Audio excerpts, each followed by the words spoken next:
What's up, y'all? I want to talk about something that we all see and hear on a regular basis, especially when you watch these rappers, this gang shit. Now, for me, it started when I was about 13. You know, myself and some friends I grew up with in the same hood, went to school with, we clicked up together. It was probably about 12 or 13 or more. Sometimes it could be about 40 or so. But we clicked up. I was in school in an art class and saw a picture of a mobster riding up a hill, and it was a hall or something behind him. So I came up with a name for us. It was called Local Gangsters Union, LGU. That was our name, as silly as it may seem. That's where I got it from.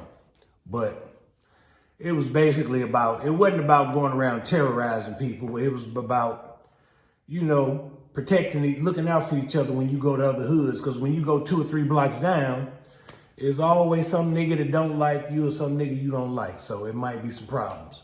And especially if they throw parties or you talking to a female on their block or in their hood. But anyway, then in the late 80s, early 90s, came this Crip and Blood stuff, first through the movies. And then, of course, the media pushed it and blew it up because my own personal opinions, because it was about black people. So anything we do negative, they promote it.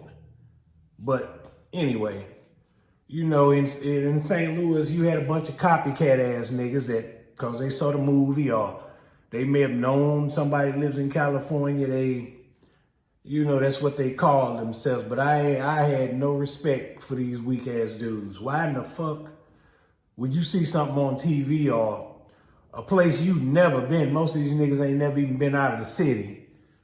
So they've never been to California. Why would you call yourself something you don't even know shit about? And the motherfuckers that's doing it probably laughing at you. And, so I had no respect for them. But, you also had a song came out, Summer Vacation by Ice Cube. Ice Cube is one of my favorite rappers, but, the only truth about that song was them touching down in St. Louis when they left the airport or whatever. But other than that, you ain't taking over no corners in this city, period. So if you don't believe me, you can come and try it. Come and see. Come see for yourself. But anyway, like I said, a lot of these young rappers, they holler this gang shit, and all it is they get a little money, put a couple of tattoos on their face and start looking crazy and shit. Now, all of a sudden, they gangsters. Now, on the other hand, I've never in my life heard a gangster brag about being a rapper. So why in the fuck these rappers and musicians bragging about being a gangster when you not?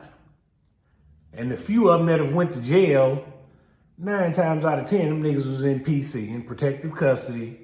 So would nobody fuck with them or extort them. And they come back out lying like they was a gorilla or something. And the last other thing I want to talk about, which I see a lot of on YouTube these days, and I don't know why.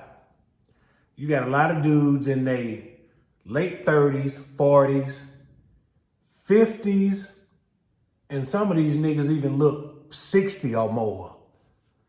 Talking this gang, representing all this other bullshit. It's like, come on, man. For real, you old as a motherfucker. You should be out trying to help raise your grandkids and do some positive shit instead of talking about some gang shit, and you old as a motherfucker. Niggas still wearing braids and these fucked up ass hairstyles. Well, the new hairstyles like these young people wear, and still hollering gang. Man, if you don't sit your old ass down, you better.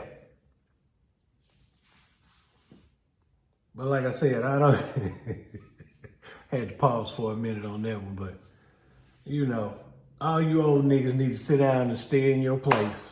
You ain't nowhere near no gang, period. So, but that was something that was on my mind. The only gang I'm down with is this. If you this color, nationwide, worldwide, we in the same gang, because we put up with the same shit in this country, in this world, no matter where you are. But anyway, y'all, like and subscribe. Gang, gang.